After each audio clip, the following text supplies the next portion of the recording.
The dumpster's lid slammed shut with a hollow boom that echoed through the alley, trapping 10-year-old Ethan inside the suffocating darkness. His small fists pounded against the metal walls as tears streamed down his face. "Help! Somebody help me," he screamed, his voice growing weaker with each passing minute as the air grew thinner.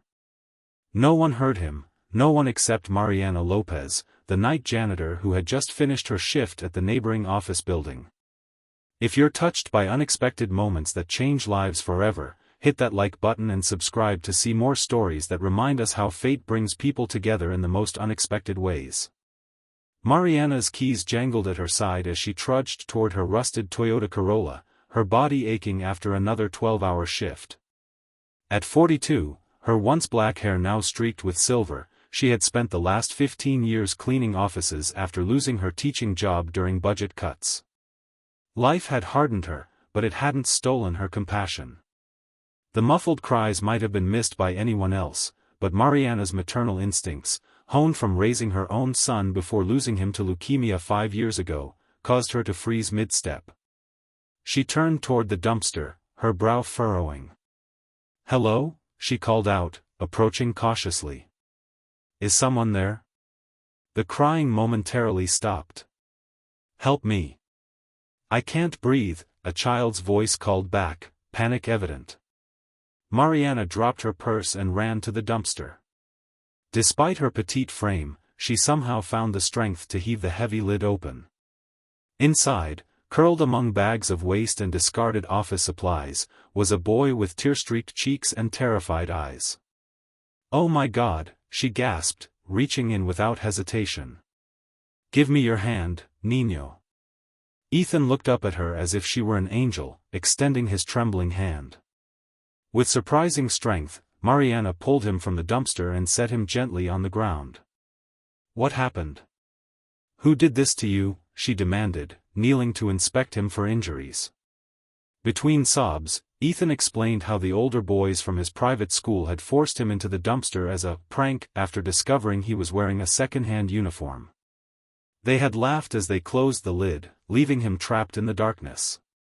"They said nobody would miss me anyway since my dad is never around," he whispered, his small shoulders shaking. Mariana's heart broke for him. She recognized the expensive emblem on his uniform, Westridge Academy, where tuition cost more than she made in a year. "I'm Mariana," she said gently, wiping dirt from his face with her sleeve. "What's your name, sweetheart?" "Ethan. Ethan Blackwood." Mariana froze. Everyone in the city knew that name.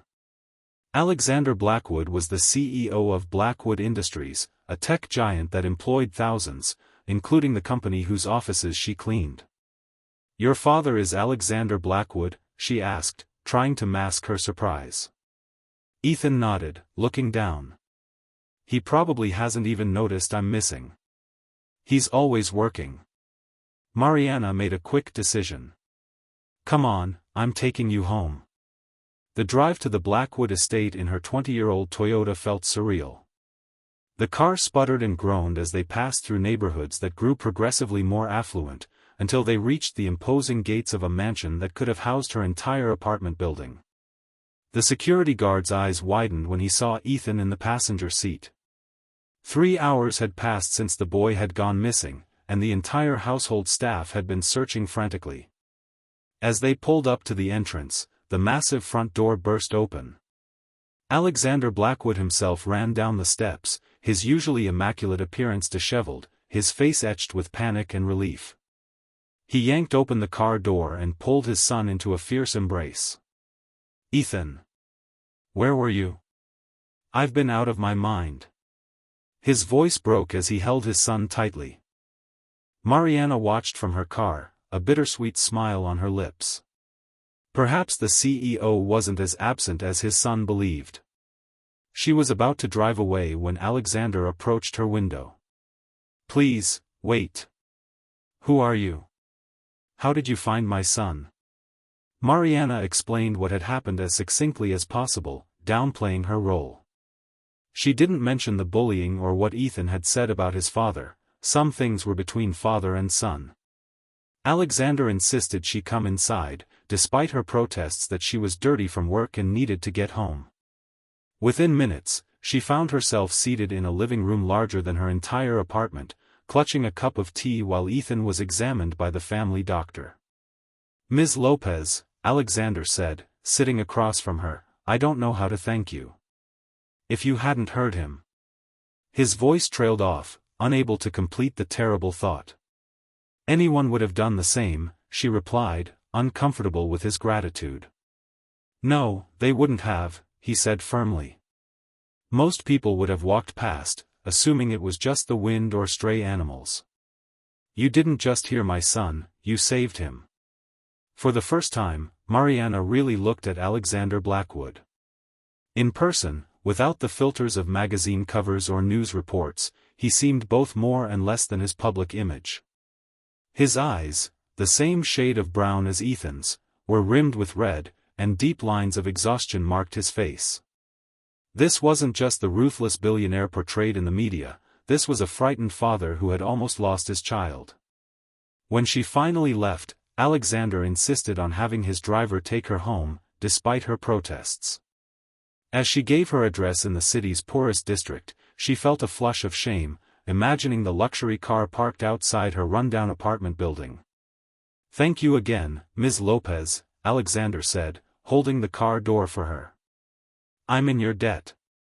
She nodded awkwardly and slipped into the back seat, certain she would never see the Blackwoods again. The next morning, Mariana woke to pounding on her door. Opening it cautiously, she found Alexander Blackwood standing in her hallway, looking strangely out of place in his perfectly tailored suit. "Mr. Blackwood? Is everything okay? Is Ethan all right?" she asked, suddenly panicked. "Ethan is fine, thanks to you," he assured her. "May I come in? I need to talk to you." Mortified by her tiny, sparsely furnished apartment, Mariana reluctantly stepped aside. She had just enough time to be grateful she'd cleaned recently before Alexander began speaking. "After you left, Ethan told me everything, about the bullying, about what he said regarding my absence in his life." Alexander's composed facade cracked slightly. "He also told me more about you, how gentle you were, how you reminded him of his mother." Mariana shifted uncomfortably. "Mr. Blackwood. Alexander, please." He drew a deep breath. "Ethan's mother died when he was 5. Cancer. Since then, I've thrown myself into work, thinking that providing for him materially was enough. I've been so wrong, and it took nearly losing him, and your kindness, to make me see that." He reached into his pocket and pulled out a small velvet box. Mariana's heart stuttered as he opened it, revealing a stunning emerald ring. "This was my grandmother's," he said softly. "Mariana, I know this seems sudden, it is sudden, but when something feels right, why wait? I've never met anyone with your compassion, your strength. Ethan needs a mother. I need—" He hesitated. "I need someone to remind me what matters. Would you consider being part of our family?" Mariana stared at him in disbelief. "You can't be serious. You don't even know me." "I know enough," he insisted. "I know you work as a janitor at Meridian Plaza, which, incidentally, is owned by my company. I know you're the first person to arrive and the last to leave. I know you send money to your mother in Mexico every month. And I know you lost your son, Miguel, to leukemia 5 years ago." Her eyes widened. "How did you?" "I had you investigated last night," he admitted. "Not because I didn't trust you, but because I wanted to know more about the woman who saved my son." Mariana shook her head, taking a step back. "This is crazy. You can't just investigate someone and then propose marriage. That's not how real life works. Real life is finding connection where you least expect it," Alexander replied. "I'm not asking you to fall in love with me overnight. I'm asking if you'd be willing to try, to give Ethan the mother he needs, to give yourself a chance at a family again, and yes, to give me a partner who sees beyond the CEO to the man who's been lost since his wife died." Mariana's mind reeled. Part of her wanted to throw him out of her apartment for the sheer audacity of his proposal. But another part, the part that had lain dormant since Miguel's death, stirred with an emotion she'd thought long buried: hope. "This isn't a fairy tale," she said finally. "I won't be Cinderella to your Prince Charming." Alexander smiled ruefully. "Good. I don't need a princess. I need someone real." 3 days later, Mariana found herself sitting across from Ethan at a small cafe, the boy's eager eyes fixed on her face as he described his science project. Alexander had suggested they spend time together before she gave her answer to his proposal. "Dad says you used to be a teacher," Ethan said between bites of his sandwich. "Could you help me with my homework sometimes?" The simple question nearly undid her. "I'd like that," she replied softly. Over the next 2 weeks, Mariana spent her days off with Ethan and Alexander. She saw how the CEO struggled to connect with his son, how he tried too hard to compensate for lost time. She saw Ethan's desperate need for stability, for someone who would simply listen. And she saw herself, healing in ways she hadn't thought possible as she helped this broken family find their way back to each other. On a crisp autumn evening, as they walked through a park after dinner, Alexander took her hand. "Have you thought about my offer?" he asked quietly. Mariana looked at Ethan, who was feeding ducks at the pond's edge, his laughter carrying across the water. She thought of her empty apartment, of the years spent in grief, of the possibility of loving again. "Yes," she said finally. "But I have conditions." Alexander raised an eyebrow, waiting. "I won't quit my job, at least not right away.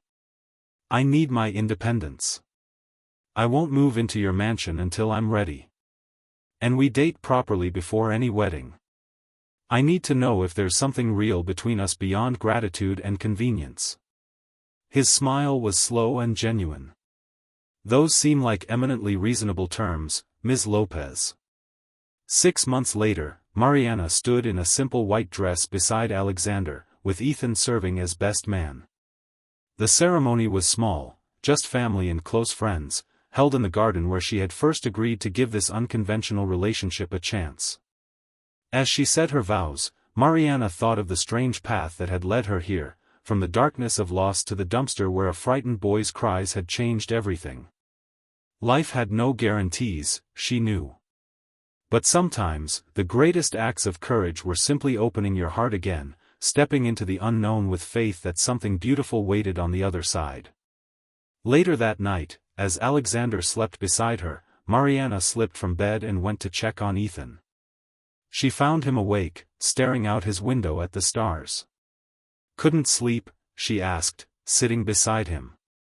He shook his head. "I was thinking about Mom, my first mom. Do you think she'd be mad that you're here now?" Mariana considered the question carefully. "I think mothers only want their children to be happy and loved. I'm not replacing her, Ethan. I'm just adding more love to your life. There's always room for that." He leaned against her, his small body warm against her side. "I'm glad you heard me that day," he whispered. "Me too," she replied, tears pricking her eyes. "Me too." In the years that followed, Mariana would often reflect on how thin the line was between missing a moment and catching it, how easily she could have walked past that dumpster, how different all their lives would be. One small choice had cascaded into 1,000 others, creating a family where there had been only broken pieces before. It wasn't perfect. There were arguments and adjustments, cultural differences and class disparities to navigate. But there was also laughter where silence had reigned, and love where loneliness had taken root.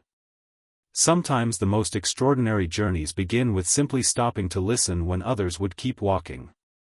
Sometimes saving a life means saving your own in the process.